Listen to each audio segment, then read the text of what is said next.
Welcome to the Check Swing Podcast, y'all. It is Thursday night, and it is your two favorite baseball coaches. Hold on, I have like the craziest echo in my ear right now. I'm trying to figure that out. But it's your two favorite baseball coaches here talking baseball and other sports. And we do it in a way that is fun and exciting and all that good stuff. And honestly, I got to say, Miguel, and I don't have anything to drink. I got to say, Miguel, it's nothing short of a minor miracle that we even got this show off on time today.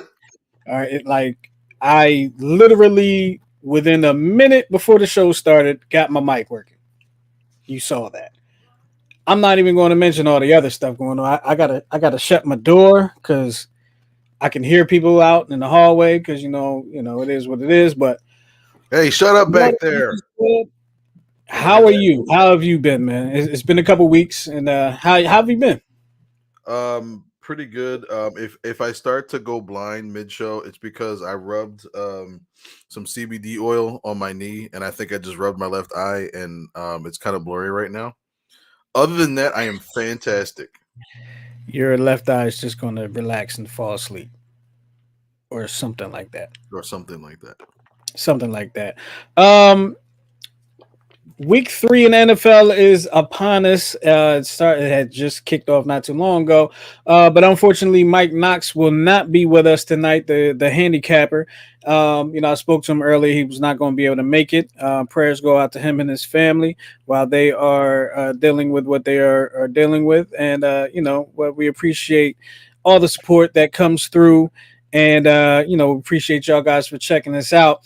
Plenty of things to talk about today, but first off, of course, as you can see right there at the bottom of the screen, you can give us a call at 669-275-0323. That's 669-275-0323. That is the number to call if you have any opinions, questions, or any compliments or anything that you want to say during the show about anything that we've talked about today or anything that you might want to bring up. And I got to get this out the way. So I don't know if you've heard, Miguel, but you probably have. Ime Udoka, coach of the Boston Celtics, has been suspended for the season due to a consensual relationship that he had or was having, whatever the case may be, with an employee of the organization, which is a no-no within the organization. Why is this a big deal and why am I even mentioning it? Because for the past 10 or so years, he's been in a relationship with Nia Long. Who cheats on Nia Long? Uh,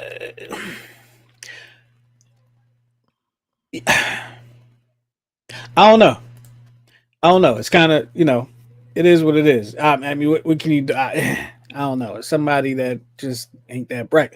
But the thing about it is, we've seen Beyonce get cheated on. We've seen Halle Berry get cheated on. We've seen Nia Long get cheated on. I guess nobody's safe, right? Nobody's safe. But like, honestly, I think every man who knows who Nia Long is would love to slap Ime Udoka right now. Right now. I know I would. No, Man, Nia Long, dog. I mean, they've been together for a long time. They have a child together. I think they've been engaged since like 2015.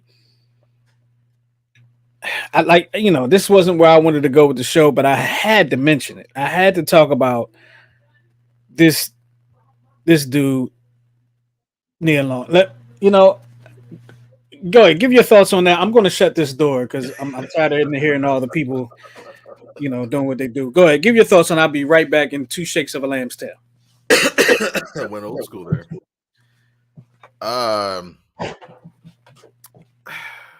I think it just goes back to. I think it goes to relationships and how unsacred they're starting to become nowadays. Like you said, nothing is safe, nothing is sacred anymore. And I know we haven't heard Nia Long's side of things, and I don't know if we are going to. But it's just a weird dynamic that even presumed beautiful people still have the same issues, I guess you can say quote unquote normal folk. Um, I mean, talk about the Smiths, Will Smith and Jada Smith and Pinkett Smith, and I not to get on that rant, but I think someone needs to let go of something in that relationship, but it's a weird dynamic there too. It's kind of, when you think about it, it's just like, really, really. And like I said, we're not going there with this show. That's not where I wanted to go, but I had to mention it, had to get it off my chest. Yeah, way to start off with a downer. You never usually do it.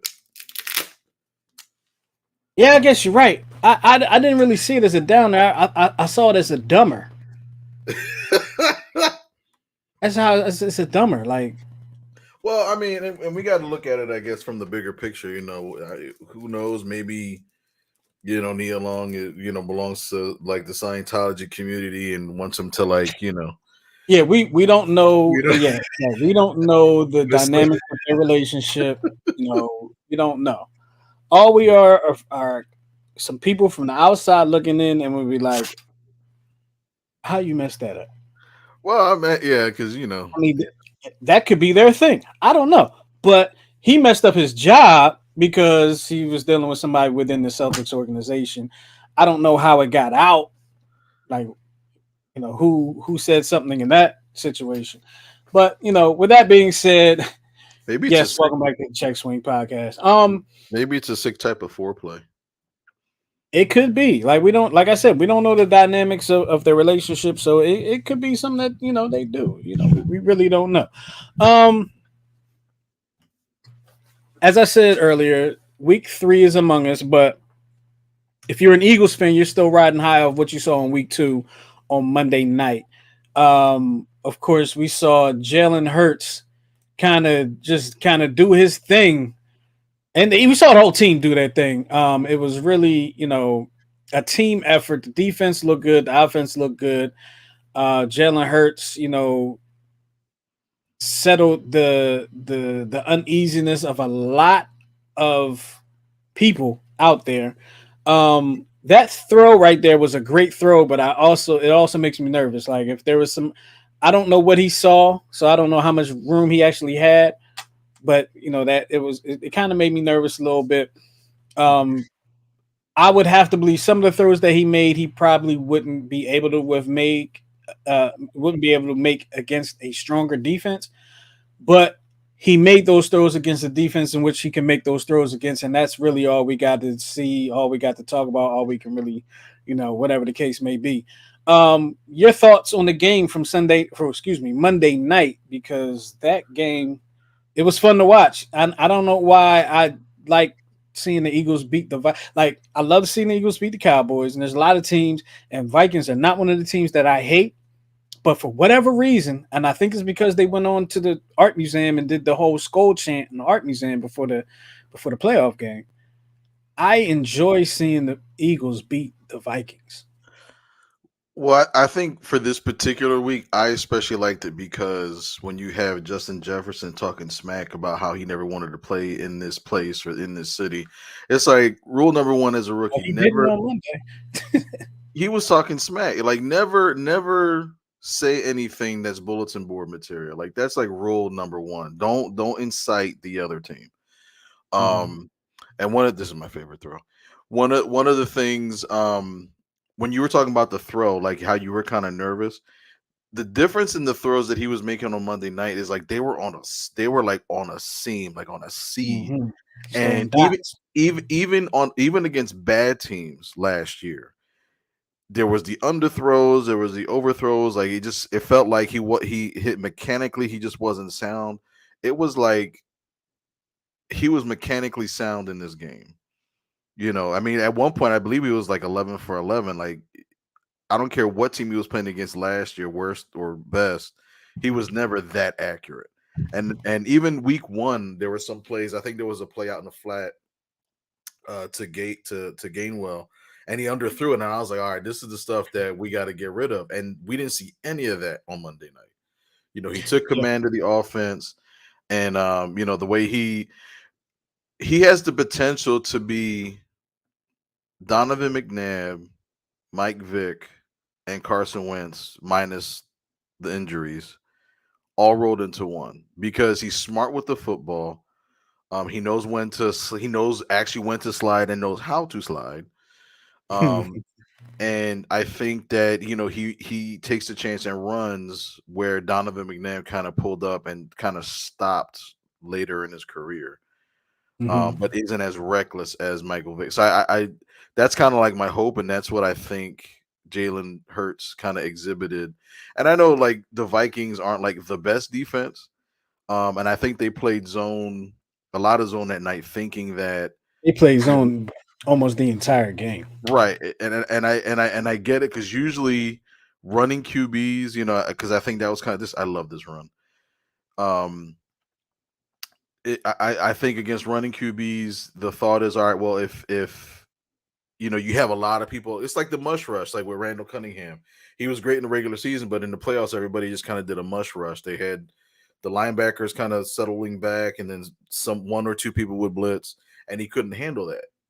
But I Mhm. think I think Hertz is a lot smarter and a lot stronger than that. Yeah, he made some very, very good decisions out there. Better decisions than we've seen him make in the past. And I hope this is I hope this is what we see in the future, not just like a one time thing. I've always been I would say a fan of Jalen Hurts. I've always been somebody that said he's going to be good. I was not one of those people that thought like, yo, why are you drafting him in the second round? Because I was said, he's going to be a great backup to Carson Wentz. He's going to be, ridiculous. Like that's probably going to be one of the best backups in the league. And now that he is a starter, getting starters minutes, getting starters reps, getting and within the same offensive program for a second year in a row, which what that hasn't happened for him in at least like what 5 years, Yeah. something like that at least. Um, Seeing him get comfortable in it, seeing them put weapons around him.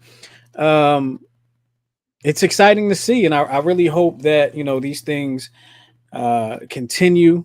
And with the Eagles going down to DC to play the Commanders, going down to Landover, Maryland to play the Commanders next week or this week. Excuse me.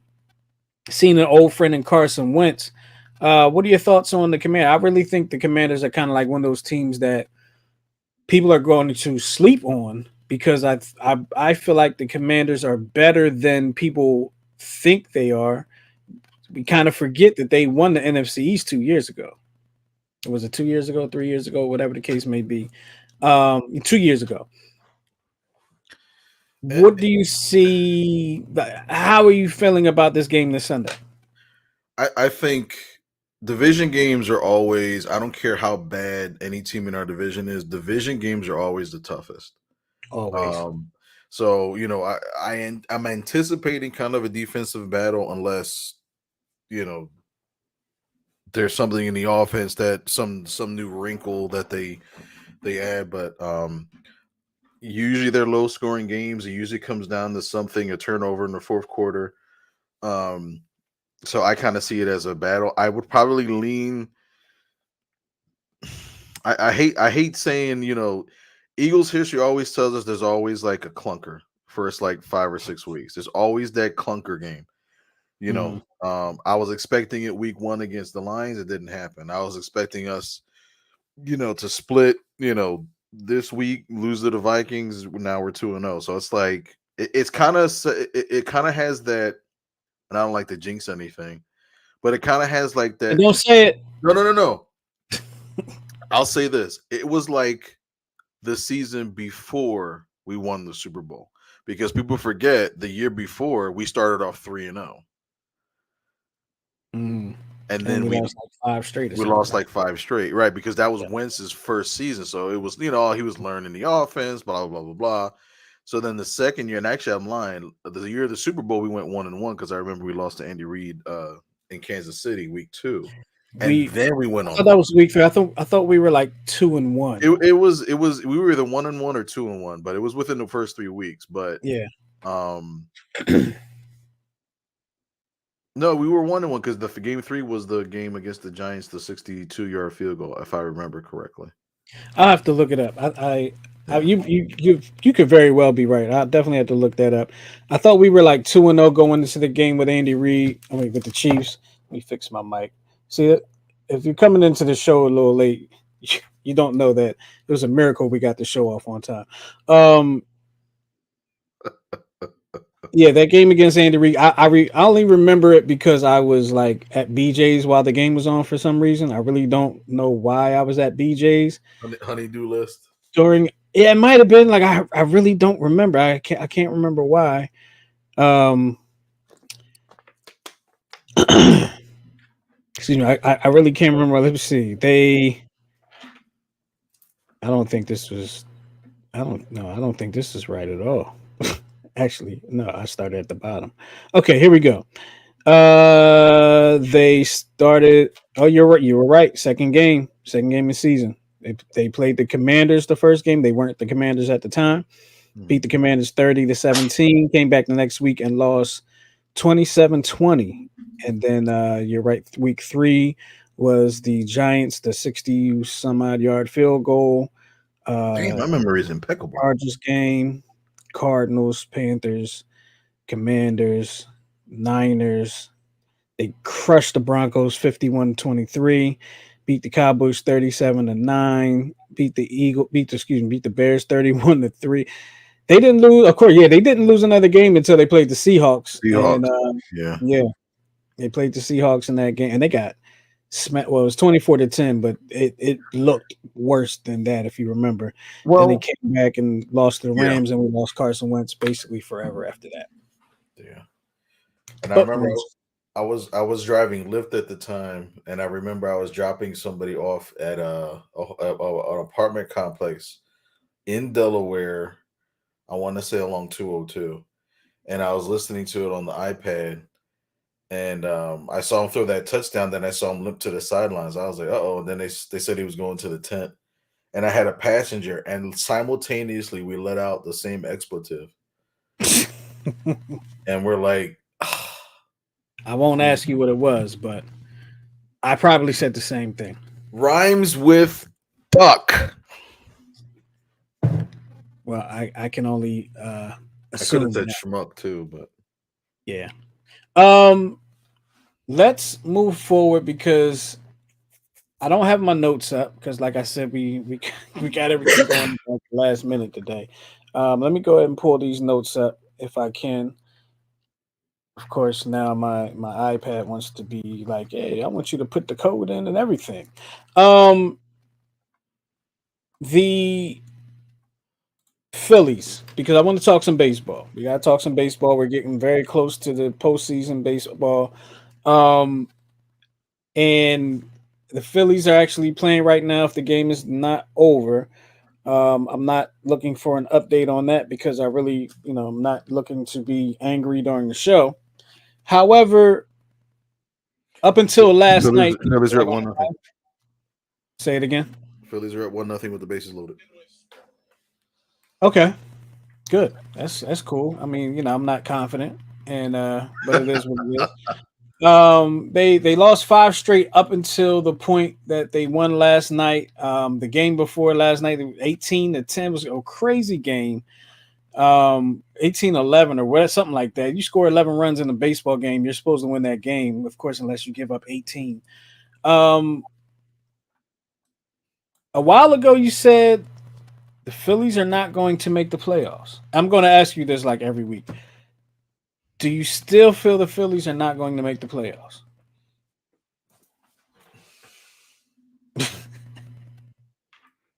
So for the people that are listening to the show and not watching, Gun to my head. Miguel is in crazy contemplation mode right now. You know what the I said from the beginning it would come down to two things: pitching and injuries, right? Mm-hmm. I think we got through the injury bug because of Segura and Harper and they're back and they're playing, you know, somewhat admirably. Um but then like again you have that 18-11 clunker which I believe the Phillies had come back down a lot and then they were within 2, 3 and then, an upper deck home run and then a 3-run home. I don't know if we got the pitching to do it. To Cuz make now the playoffs. to make the playoffs, let alone do any damage, because we got Syndergaard, but he's now in the bullpen. So He's I coming don't out know. the bullpen now. Yeah, so he was Did it was Gibson take his place? it was Wheeler and Syndergaard last night. Okay. Now Oh, because Willer's first game back, what he threw 3 innings last night. 3 or 4 innings. Syndergaard came, so it was 6 innings combined, and I believe only one run came across the plate.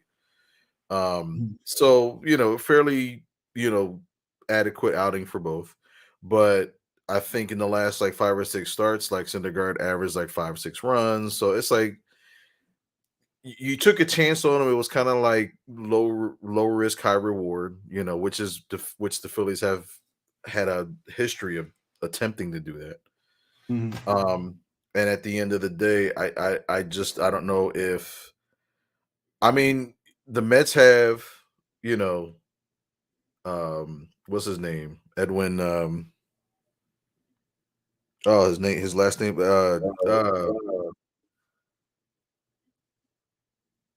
Garcia, no, Moses. Moses, no. I'm just thinking all the Anyway, names I know. the Mets have a great closer. The closer. The I forgot his name too. the Edwin Diaz? it's Diaz, isn't it? Edwin Diaz, yeah. Yeah, Edwin So Diaz. like, they got a Yeah, formidable with bullpen. the greatest like entrance song. Intro, yeah, that whole The thing. song is awesome. But Just for the moment, I wouldn't listen to it in the car or nothing. right. But I think at the end of the day, like even last night's game that they won, which was a good win. I just saw a lot of sloppiness on defense between, I think Stott threw a ball away in extra innings and then threw a ball in center field on a double play. It just seems like I think we're starting to kind of fade into this thing, and I'm kind of nervous about what that looks like in the final 2 weeks, the final stretch. Because I mean, yeah, we're 2.5 ahead of um the Brewers with San Diego in the mix, and it's like I don't know. I don't know if because I don't know who our closer is again. We're back to that point. Yeah, this team does not give you the confidence. They don't give you the confidence in believing that they are going to make the playoffs. They very well could make the playoffs. All they really have to do is stay above the other teams. And I was just thinking about it earlier. I was thinking about it yesterday, actually. And you know how we feel about the Phillies and how this season has gone, right? And they still are above two other teams to get into a wild card spot. How bad must those other teams be for the Phillies to be ahead of them? I mean, think Well, about that. I mean, are they having some of the same issues that the Phillies are? I mean, at some point, but keep in mind, remember the Phillies got hot, especially right after Girardi was fired. So They did. They that did. whole June and July, like they were really hot, and I think they just go through those spurts where you lose 5 in a row, and then all right, then they'll get 3 in a row. But it's like they're losing more. It seems like that they're winning, especially the last month between injuries and just pitching. You know. Yeah, they did after Girardi was let go, fired, whatever you want to call it. They went on a hot streak. Bad part about it for them, so did the Braves. The Braves were on a hot streak just at the same time that they were. So they were never able to even make up ground on the Braves during that hot streak. Then they were kind of back and forth. And then they go into Chicago and play the Cubs and get swept. And then they go into Arizona, and I think they took like 1 out of 3 in Arizona. And then they go into San Francisco and if I'm not mistaken, I They think got they took 1 out of 3 from San one. Francisco or something like that. Teams that you win these games, our whole conversation right now is completely different. You win these games, you're 6 games up on the Brewers, not 2.5. Right, and one of the key thing is that they haven't been able to beat good teams. This is that dumb. I hate that throw. This The Phillies team has made more errors, I think, than I've ever seen a Phillies team make. uh Well, I shouldn't say that. This Phillies team has made more errors than I've ever seen a playoff potential team make. yeah, that I think that's more accurate. This home run. It's I ridiculous. think. I remember the year that they won the World Series in 08. Hmm. They were forced errors. A lot of teams made errors against them, and they made teams pay for it. This Right. team makes so many errors. Like if you watch some of the errors, you would think this team is no way this team's getting to the playoffs. I If would you love see to the find. approaches at bat, no way this team's a playoff team. I would love to find a way to get Reese Hoskins off of first base because he's just a horrible defensive first base, and I think if he could just be relegated to DH, he'd be fine. Alec Bohm has gotten better. I think he's improving, but I still think he's like maybe a season or two away from being like kind of like an elite defensive third baseman because he was just he's been up and down, but had a much better season this year. I was at Um, the game earlier this year. Sorry, I didn't mean to cut you off. I was at the game earlier this year where Alec Bohm made like yeah, 3 errors against the Mets. when he I got was at booed, right? I'm pretty sure he did. I mean, they came back and won the game. Was it that game? I think it was. Was it that game where he got booed? Probably, and where he said he hates it here or whatever. They came back and won that game, and he was decent for a while, and then it just seems like it. Here's a here's a somewhat they say there's no such thing as a dumb question, so I'm gonna say this is a somewhat stupid question. Is he too tall to play third base? No,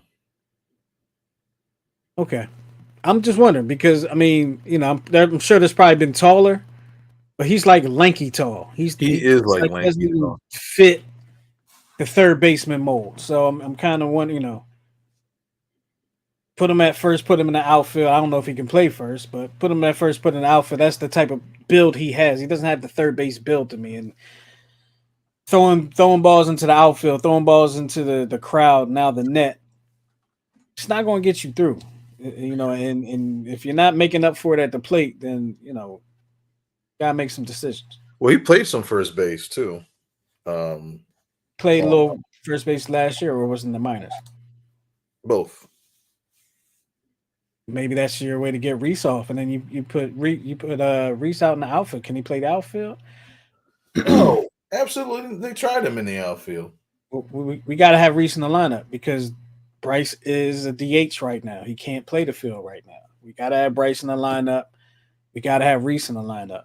So when there's a need, unfortunately, so like you have to kind of have a trading chip, right? So since Reese is this power hitter that is pretty streaky, I'd honestly trade him for a pitcher. I would trade him.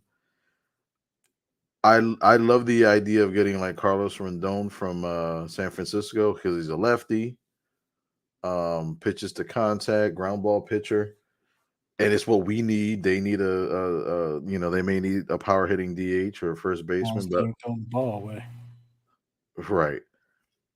You can either move Bohm from third to first, or you can bring up Derek Hall, who did a admirable job when Bryce Harper was out, and just have him as first base. Think you should make a call down to Broad Street or Snyder Avenue. Think you should make a call and make some suggestions. I'm just saying, make some suggestions. Call down there. Call to whatever the GM's name is now. I can't remember the GM's name off the top of my head. Couple phone calls and see if you can get them to make these moves because they're needed. Because as currently constructed, my unprofessional opinion, I don't see them as a championship team. 669-275-0323. That's 669-275-0323. Now, this is the real conversation I wanted to get to today. This is the one that I could not wait to talk to you about this. Um, I have my opinions on it. I want to hear how you feel about it. But we have a special baseball season in which you have wow, I was going to call him Darren Ruff. You have Aaron Judge approaching 61 home runs. He's at 60 if he hasn't already hit 61. You have Albert Puljos approaching 700 home runs. And we know Aaron Judge, and here's Aaron Judge right here. For those that don't know what he may look like, he plays for the Yankees, and he can hit the ball pretty far. Now, Aaron Judge will probably hit the number 61 and could pass the number 61. First of all, let me just get your opinion on that, Miguel, of him approaching 61. And I'll give you my opinion afterwards. I love it for the simple fact of there's less scandal behind it. Even if you look at when Roger Maris hit 61, the underlying story at that time was it was a race between him and his teammate Mickey Mantle. Now Mickey Mantle, was one of the greatest prolific home run hitters, and he was a switch hitter of all time. And it was an interesting dynamic because in New York, they actually the press turned on Roger Maris because he wasn't, he was a farmer kid, kind of quiet. Mickey Mantle was like Mr. New York, so it was almost like on the Yankees, we wanted the Mickey Mantle guy to do it because he's Mr. New York. And who's this guy who's quiet and doesn't party or anything? Like, what business does he have breaking Babe Ruth's record? But I think everybody's kind of on board with Aaron Judge. There's no rumors of steroids. There's no no scandal or anything like that. He's been relatively clean. It's a great story, I think. I'm leaning towards the excitement of Albert Pujols personally, but that's for different reasons. But yeah, but I think it's a good story, and I'm actually surprised with all the analytics and all the focus on hitting home runs that this hasn't happened already. Because I believe the most home runs post steroid era, I believe, was Stanton. Giancarlo Stanton, and he had 59, I think, back in 16 or 17, something like that. But I'm surprised that we're just talking about this, between the juice baseballs or the tightening of the strings on the baseballs and the harder bats, that this hasn't happened sooner. But I think the bigger story too in that is that he's leading the league in everything. So we could be looking at a historical season, not just home run wise, but we could be looking at the next Triple Crown winner. I think that's a bigger deal than the home runs. Home runs, yeah. I think that's a bigger deal than the home runs. The Triple Crown is, it's a huge accomplishment, and we don't see that. Did Miguel Cabrera get the Triple Crown? Yeah, he was the last one to do it, and then before him, it was Carl Yastrzemski in 1967. So it was like almost. So you see how often a Triple Crown winner comes about. Now, with that being said, Aaron Judge is at the plate, by the way. Okay. With that being said, I like Aaron Judge. I like him as a player. I think he's an amazing talent. I think he's an amazing athlete. I kind of don't care. I had a feeling you were going to say that. I kind of don't. Like, I just kind of don't. I feel like, your traditional old school baseball fan outside of Yankees fans really care about this. But I'm you know, I don't. I really I mean I hope he gets it, but I really don't care. so if he were playing in a different market, would it mean different? Something different to you? Like if he was in Baltimore, for instance, If he or was in Baltimore and he did it, maybe I'd care a little bit more because maybe it's a little bit of Yankee fatigue for me. Maybe. Um, but one of my things about like they're making 61 a big deal, but the record is 73. hence the bigger, hence the bigger story. So like again, there's that. Right. Let's get into it. There's yeah, there's talk, and writers are saying, this is the real. If Aaron Judge gets 61, then he's tied with the real home run king. And I think it may be time for baseball to finally address the steroid era once and for all. Although they kind of, oh, he walked. Um, it was a good pitch. It looked like strike three. Um, I think this is gonna. I think they had themselves a little bit of a conundrum because of them allowing David Ortiz, who was part of the steroid era, into the Hall of Fame. I think you kind of put yourself in the corner, because now if you put him in the Hall of Fame, then what do you do about the self-professed steroid users and abusers? Do you expunge their record? Do what do you do about it? So, um, That whole steroid argument to me, and here's the thing about the steroid thing. Major League Baseball greatly benefited off of the steroid era. absolutely. Major League Baseball allowed the steroid era to happen right in front of our face. They pretty much promoted it, right? Mhm. They didn't promote steroids, but they promoted the guys hitting the home runs that were using the enhancements, right? Chicks dig the long ball. Chicks dig the long ball. Now, let's also not just breeze by the fact that there were also pitchers using steroids, right? So, there's pitchers using. Now, I don't want to call it level playing field, but you have pitchers using steroids and you have batters using steroids. That's pretty level. That's pretty level. That's pretty level right there. Yeah. So the fact that Aaron Judge hits up gets can get to a milestone of 61 and even surpass 61, great for him, great number.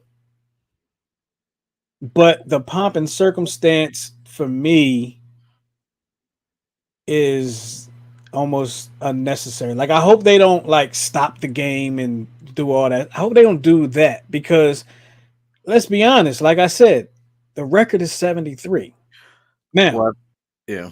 but No, because they when he came up to bat, they switched baseballs, and they made it like all dramatical and stuff. So it was like, oh, hold on, we got to get the potential. because they're going to make that they the world, I guess I shouldn't even say Major League Baseball, but maybe you could say that has made this a big deal that when the ball gets hit, somebody's going to make money off of it, right? 61 is a milestone number. It is. Someone's going to make money off of it, so they want to have the person make the money that is they want the ball. They want to have the ball to put it into the Hall of Fame or where they want that ball. But it's not the record, right? So what about the person that's sitting there saying, well, 700 isn't the record either? You're absolutely right. You're absolutely right. But what 700 has been established as is a milestone performance over a span of a career, which to me is a lot bigger, a lot bigger deal to me than 61 over a season. I'm not taking anything away from Aaron Judge. 61 to 61, that's great. He could end up hitting 65, great. But 700 over a career means that over the span of your career, you were a dangerous hitter for your entire career. Aaron Judge probably gets to 700 depending on how long he plays, and that will be a big deal to me then too. Albert Pujols has been a dangerous hitter his entire career. They used to call him the machine. There's there's only people, three players in the history of Major League Baseball, not counting Negro League, right? Because we don't know, that have hit 700 home runs. Only three. Only three. Now, we've had a lot of players hit, no, I shouldn't say a lot. We've had a handful of players hit 61. We probably will have a handful of players hitting 61 with the new way the game is being taught. 700 is a longevity career milestone number. You go down in the record books forever, and you don't even have to have a record. You don't have to have the record. What's the record with 735? Whatever the record is. You don't have to have the record to go down in the record books with 700 because there's only three others that did it.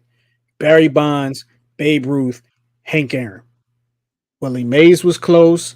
Alex Rodriguez was close. And these, those are all-time greats. 700 to me is a much bigger deal than 61. Now, you said that you had your own feelings about the Albert Pujols 700. Would you like to share those? Well, I care more about the Albert Pujols because I grew up watching them. So, I like what's happening with Judge. I think it's a feel good moment kind of sort of thing. That's But that's all it is. It's a feel good right, moment. right. But it's amazing that only two people from the steroid era got or is close to 700. But again, Albert Pujols never accused of anything, went out, about his business, did everything right, was not just great offensively, but also won several Gold Gloves at first base, so he was great defensively as well. Um, and him, being Latino, of course, kind of adds a little bit more, um, fuel to the talk, at least on my end. Right. But it's just great to see, you know, a guy that cares for the game, worked his butt off, um, didn't take any shortcuts. And I would even say if Ryan Howard, I still think Ryan Howard should be playing to this day and like even competing for that record. But I think once he won that World Series, that was like, He curveball's started over. thinking about his career post baseball. Right. It was like, I don't need to hit the curveball. I'll just keep doing the same thing. But Albert Pujols kept, adjusting to his age, to the cities that he's playing for. You know what I mean? It's like, Yeah. you know, Let me ask you this. let's say Aaron Judge. Let's say Aaron Judge finishes the season with 63. Okay, just putting a number out there. No significance really after 61. Let's say he finishes with 63. Let's say he comes back next year or the year after and hits 75. Huge deal. Way bigger deal than 61 right now. Right or wrong? absolutely correct. So is the pomp and circumstance for 61 necessary now compared to what it could be if he were to hit 74? Well, keep in mind too, the pomp and circumstance of that is it's the whole Yankees thing. He's in New York. He's in a Let large me let mini. me let me touch on that. Let me touch on that. Let's say 61 wasn't done by a Yankee. Let's say 61 was done by a Mariner. Not this year. I'm talking about in history. And I know that Mariners weren't around then. But let's say 61 was done by a Mariner. And let's say Judge plays for the Rangers, is 61 still a big deal this year? I think it is, but it wouldn't get the same pomp and circumstance. That's what I'm asking.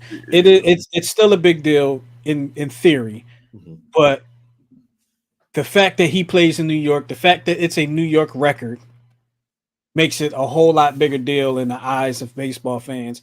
And the fact that, there's Yankee fans, Yankees are the Cowboys of the MLB, right? There's Yankee fans all over the world. Um, so anything a Yankee does gets magnified 3,000%. He would be breaking a Yankee record. Let's think about this. He's we're essentially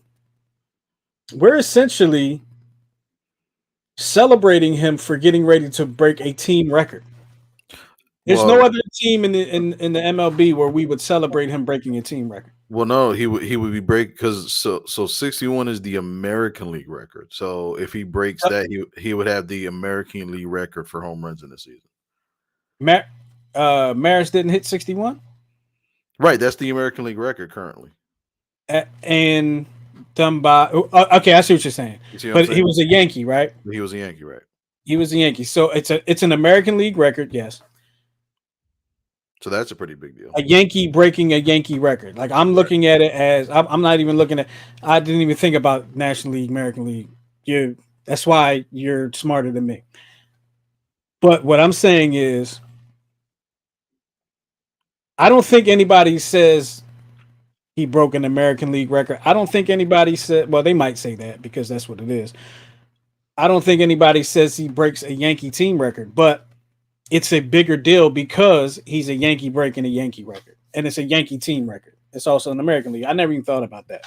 Hmm. Damn, you good, man. I'm glad you right here on this show. 'Cause you good. Perfect. You almost made me. You almost made my argument null and void just that fast. No, no. It's I Kind mean, of, no, kind of. there's no. But What's I the mean, national? That was the dumbest question I could have asked just now. I was about to say, what's the National League record? Yeah, 73. Was just talking about it. Just talking about it. Any last thoughts on that before we move on? I'm going to touch on a couple of things that we missed last week. Just real quick. Before we move on to you stumping me. Are you okay. stumping me this week? Yeah. I always stop you every week. Well, that's Okay, the I'm, goal I'm anyway. just I know because you had a lot on your plate today, so I didn't know what you may have had No, time to do. we're good. I had my So real quick, let's go through a couple of things. We have Brett Favre's alleged involvement in a welfare scandal, and and here's the approach I'm going to take to that. I don't want to get too much into it because honestly, I don't know a whole lot about it because honestly, not a lot of people are talking about it. People would rather talk about Ime Udoka and him cheating on his girlfriend because and being that's just suspended from the stupid. Celtics. Now, I was just talking to R. Dot, friend of the show, R. Dot, and he was telling me that the owner of the Suns is selling the team, and I believe he also has been suspended for the season. Now, let's balance this out a little bit, Miguel. Hmm.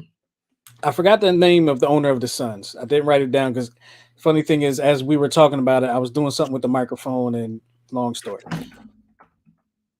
He gets suspended for the season for like um, chauvinistic, sexist, and racist comments and things like that. We've had that in the NBA before recently, but he gets suspended for a season. Ime Udoka, I don't want to say his name incorrectly, gets suspended for a season for having a consensual relationship with a team employee. Those don't add up. They don't. No, They don't balance out. They get the same. And I know, the Phoenix suspension is there. The Boston Celtics suspension. It was a team rule, and it's a moral issue, but they yeah, don't out. yeah. I think when it comes to the morality, it's like that's when you kind of have, yeah, it's a moral issue. But again, it was two consenting adults versus what, and the owner for the Suns is Robert Sarver. Starver, Um, thank you. so it's a little bit, yeah, it's different. you know, Very different. Very different. The punishment should not be the same. right. And Personally, I mean, well, and I also believe one might be an NBA suspension and one might be team a suspension. team suspension. Yeah. So there's some variables there, but they don't equate. Okay, but back to Brett Favre. Not a lot of people talking about what happened with Brett Favre. They're talking about Ime Udoka. They make a lot of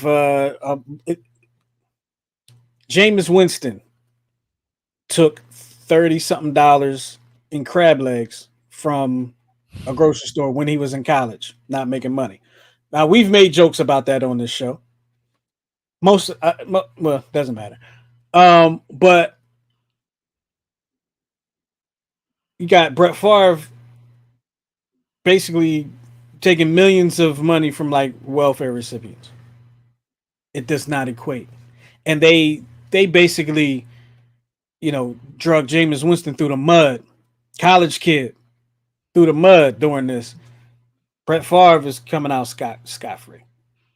Right? I mean, I shouldn't say that. I don't know if what's going to happen down the line, but they're not dragging him through the mud Because he's Brett Favre, and because he's Brett Favre, and the powers that be like to protect the images of their heroes. but there's even text messages that you know. So I mean, so basically, what happened for those that don't know, Favre sought at least $5 million from the welfare program in Mississippi to build a volleyball stadium at the University of Southern Miss, where his daughter plays. Hmm. Um, and then in return, Favre would receive most of the credit for raising the money, quote unquote. Hmm. Um, and there was even a text where it says in the text, quote, "If you were to pay me, is there any way the media can find out where it came from and how much?" And what else did it say? And then So I he think knew he was wrong. so he knew he was wrong. So the governor said that they won't find out. So his response, awesome. I needed to hear that for sure. So he knew he was directly implicit in the whole scheme, yet he gets off scot.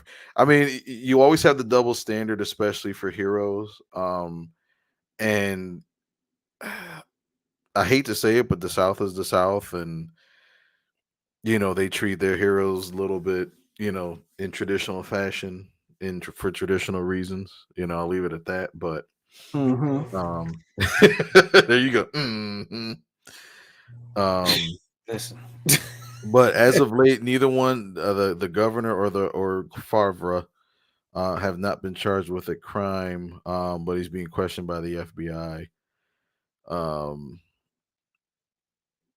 so but the I think the district attorney of that state is looking to include those text messages, and looking to actually try them in a court of law. So we'll see. That's kind of like a developing story, but it's so quiet, like you said, because everything else that's going on. yeah. Let's talk about a couple rule changes in baseball. Some of which, one of which, I'm dead set against. Um, so you got the pitch clock, you got the shift limits, and you have the bigger bases. Um, I'm okay with two of the three, and you know which one I'm not with. the shift, right? Correct. I, I, Again, I hate the fact that they changed that. yeah, and I think there's so many nuances to this thing, man, and it's so unnecessary. I mean, not unnecessary. I get that you got to speed up the game, and I believe the data shows that when they instilled the pitch clock in minor league baseball, it reduced the games by 26 minutes. So I get that. So I'm for the pitch clock and everything like that. Bigger bases, I believe they believe that it's a twofold thing. It'll help with player safety, so that I do agree with, And also, don't forget with the 3-inch diameter and with the bases, the thought is that now it'll be easier to steal bases. So again, you have now 3 more inches to take a lead, and so you're gaining literally 6 inches of space to get to that base. Yes. So That's there's the some, one thing I don't like about that. well, It, we it think about this. Think about the bang bang plays we have. right. No, I agree. It eliminates that. Right, but here's It the makes the thing. bang bang plays different now. But what has been missing from Major League Baseball? The bang bang play, especially when it comes to steals. You know, we teach our players at our level, high school level and below. They're pretty much they're pretty much good. If you show even mild speed, we're sending you, right? Um, but when they get to a certain level, everything's base to base. I think this potentially will bring back the stolen base because I think this kind of proves that when it Hope so. comes to analytics, that there's certain parts of analytics that have made the game dormant and dumb for no reason whatsoever other than a stat. So if you So start let's say, I'm sorry. Go ahead. Finish your no, thought. no, I'm no. sorry. So if you bring that aspect back, because think about it now, if you got a runner, if you got a fast runner on base and there's a potential to steal, now you may actually also be incorporating a bunt here and there. So I see good potential in there, but I see what you're saying as I far as I don't think I don't think they'll do it. I don't think that they'll start. Even though they should have never stopped. But I don't think that will create more bunts, more small ball, more stealing. I really don't, because the way analytics is in the game now, it's like we don't want to give up the out for this. right. They don't believe in the sacrifice. They don't believe in moving Right. runners over, and But let out me is ask always you this: let's say someone approaches Ricky Henderson's all-time steal record and they break it. Do you now put an asterisk on it because because they had bigger bases. the Well, game, the rule change made it easier? well, do you put an asterisk on Jordan stats, considering that Wilt Chamberlain changed all the rules? No, no, I mean they didn't. But that's what I'm saying. But they wanted to do that to what's the name when they were when he hit 61 and had more games to do it, or Right, and 60 he had more games to do it. They wanted to put the asterisk on it. well, they did put the asterisk on it, but it was what 90. The But, asterisk was on there for 30 years, and then they decided it's a bogus thing. So no, I don't. right. I I don't. mean, so but I'm saying what I'm saying is, do they do that with? I mean, when Michael Strahan broke the sack record, he did it in One extra, yeah more games to yeah, do two it extra than games. yeah Yeah, two yeah there you go two more extra games to do it. Yeah, you know what I mean? Yeah, but like it's kind of weird. Like honestly, like when you have a record, let's say 100-meter dash record is nine. I forgot what it is, but let's say they are going to have you have a running start now for the 100-meter dash record, which essentially means you're running faster at the start than you are when you're sitting still. now if you're changing that, yeah, I see what you're saying. But I mean, even in baseball history, there have been times where they've raised the mound and lowered the mound. And I Mhm. believe the last time they actually did any configuration on the mound was I want to say 68, because that was like the last era of the pitcher where I think Major League Baseball, the ERA was like 2.1, something astronomical. So they decided to lower the mound, and then the offense gradually started coming back. But it was a relatively nuanced kind of change that everybody was like, okay, well, that was no big deal. You got home run hitters again. Um, I don't know. I don't think any rule change should ever make the game easier. Which I think is what the shift is going to do. That's definitely it's going to make the game easier for batters, for guys that can only hit the ball one way. It's going to make the game easier for them. And essentially, here's what it's also going to do. It's going to make them more money Yeah, because now they're going to get probably going to get more base hits. They're probably going to well, get. more balls through the zone, through the gaps. I'm sorry. I think the rules that you've seen in all sports, once they allowed legalized open gambling in all states and now the actual venues, that's when you started to see, well, you know what, let's ease up on the pass interference, or let's ease up on you know, the contact, you know what I mean? Let's make it more in every sport. It's an offensive, it's made for offense, Yeah. because Yeah. if you have more offense, then you have the opportunity to manipulate numbers and, you know, play the bets different. You know, prop bets in the middle of a game. You know, now you can, you know, they're adding that at Camden Yards, a beautiful stadium like that, and they're designating a certain area, and they're going to make that. I don't know if it's DraftKings or not, but they're going to have a lounge now where you can do open prop betting in the stadium. So it's Yeah. like, Well, and I'll wrap it by saying this: sports in 2022 and beyond is no long is now seen as entertainment, which it is, Mhm. as opposed to competition.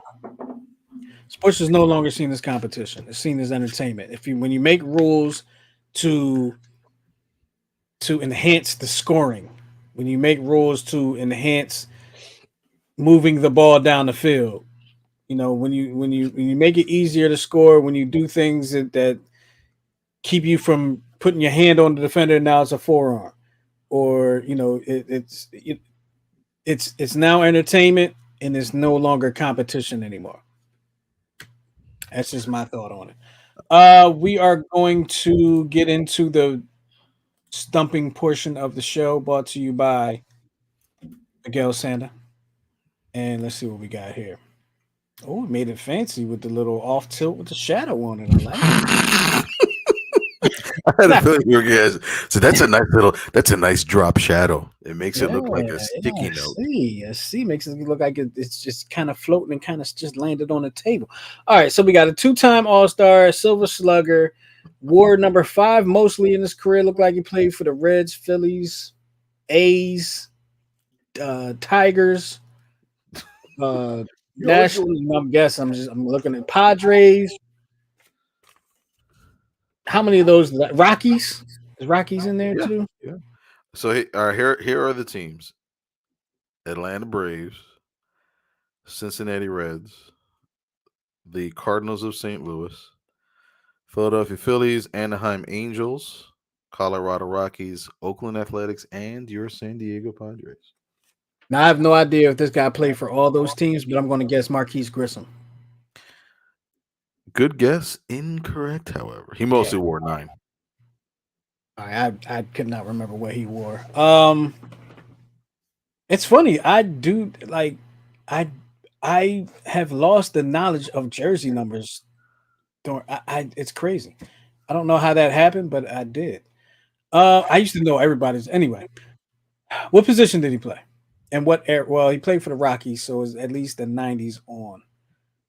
Or no, I shouldn't say that. He at least played sometime in the '90s because he played for the Rockies, right? Or not, or 2000s or whatever like that.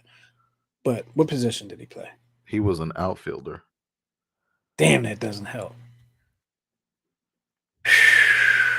What? Okay, give me the span of his career. Give me the lifespan of his career.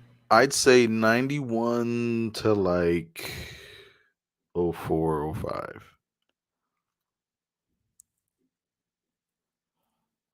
And for the Phillies, he wore number 5 or number 6, He wore number 5. and he was an outfielder. Did you say he played from 91 to 90? What did you say? It was, I think, 1990 to Uh, like 2005. So it was about a oh, 15, 14, 2005. Okay. 14, 15 year career. He might have even been longer. And give me the teams again. Atlanta Braves, Philadelphia Phillies, Cincinnati Reds, St. Louis Cardinals, Anaheim Angels, Colorado Rockies, Oakland A's, and San Diego Padres. Ron Gant. Bro, Yes, sir. Go ahead, pop the picture up. Ryan Gant, baby. Woo! Had to think about it for a minute. I didn't know. I didn't realize you played for all those teams, though. I'll tell you that. I know. Had to think about who played outfield for the Phillies and the Braves. Had to think about that. Yep. Ron And Gant. and if you see the bobblehead there, that's in honor of your favorite play in a World Series. You don't remember that play? Let me get the actual picture up. Maybe that'll Yeah. help. That'll jog your It's a memory. takeout slide, I'm assuming. It was. You know what? I'll do it more justice. Let me actually find the video. You don't remember that play? Now, now let's remember. I think you got a year on me, so I was more interested the next year. Is that what it was? I was more interested in the Braves and Blue Jays World Series than I was the. Even though I was interested in Braves and Twins, I only thing I remember from that World Series, could be honest with you, is we'll see you tomorrow night. That's the only thing I really remember from that. All right. Let's see if this jogs your memory. Bad throw goes back to first. Ooh, he lifted him off the bag. No, no, no, that's not what. No, no, no. Yeah, I can hear the umpire now. Mm-hmm. Let's see. Lift him off the bag.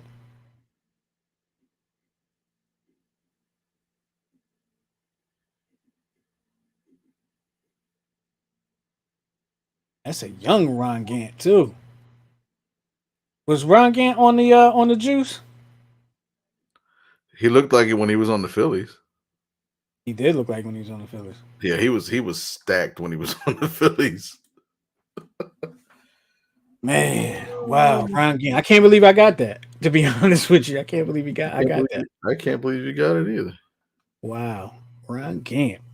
And I don't even think we mentioned him on the show lately. Oh, I do have a card. I forgot I have a card here for you. Do you want him? Okay, I think sure. we actually did this one before, but I'm just going to ask you again. Maybe you remember him, maybe you don't. Are you ready? The answer is the 1974 Olympics.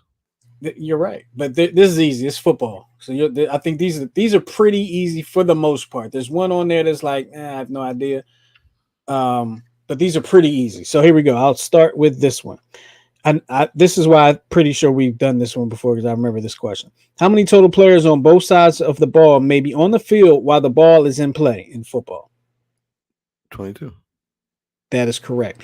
Which team did the Tennessee Titans defeat on the last second kickoff return in the 2000 Music City Miracle? Buffalo Bills. Buffalo Bills is correct. Which team was the first to enter the playoffs as a wild card team and go on to win the Super Bowl?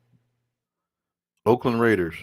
That is correct. Because they Who beat my Philadelphia Eagles. beat the Sorry. Philadelphia Eagles? Yeah. Who made the immaculate reception for the Pittsburgh Steelers in the 73 playoff win over the Raiders? Franco Harris. Franco Harris is correct. Which one of these NFL quarterbacks did not win the Heisman Trophy?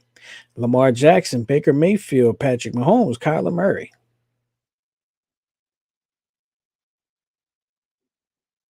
Hmm, interesting. Baker Mayfield. Baker Mayfield is incorrect. The correct answer is Patrick Mahomes. Patrick Mahomes. Last question. How many seasons did the Raiders play in Los Angeles before moving back to Oakland in 1995? Oh, 95. They were in Oakland in 80. I think they moved in what, 80? They won their Super Bowl against the Redskins as the Los Angeles. Carry the two. What was that? 13 years? 14 years? 13 years is correct. 13 seasons. There you go. You have passed the test. 99%. I'm going to say 99% because you got all but one correct. I know the percentage don't add up, but that's how I grade my test. 99%. Great job, Miguel. Any Nice. last words before we get out of here? Real quick, just asking for prayers for my country, Puerto Rico, who's dealing with the hurricane. You know, I have a couple of family and friends there that are, um, dealing with the damage. No power, and God only knows that we're giving billions over to Ukraine to fight a war that's not even ours. But we'll see what happens if they, if we can just come together and help. I think over the next week I'll kind of do some research just to see some legitimate ways of giving to the relief efforts there. So Absolutely. Our thoughts and prayers absolutely go out to the people of Puerto Rico. And some of those people just recently got their power back from the last hurricane. yeah, and there were some projects. There were some projects going on. I think there was a bridge that, a temporary bridge that was connecting a city that was wiped out in Maria in 18. That was re-wiped out. Yeah, So I yeah. saw that. I saw that.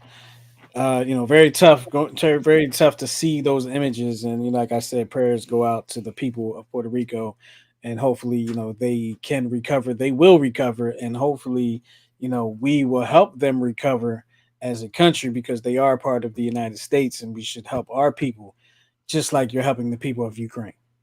So, with that being said, I want to thank everybody for checking us out here on the Check Swing podcast.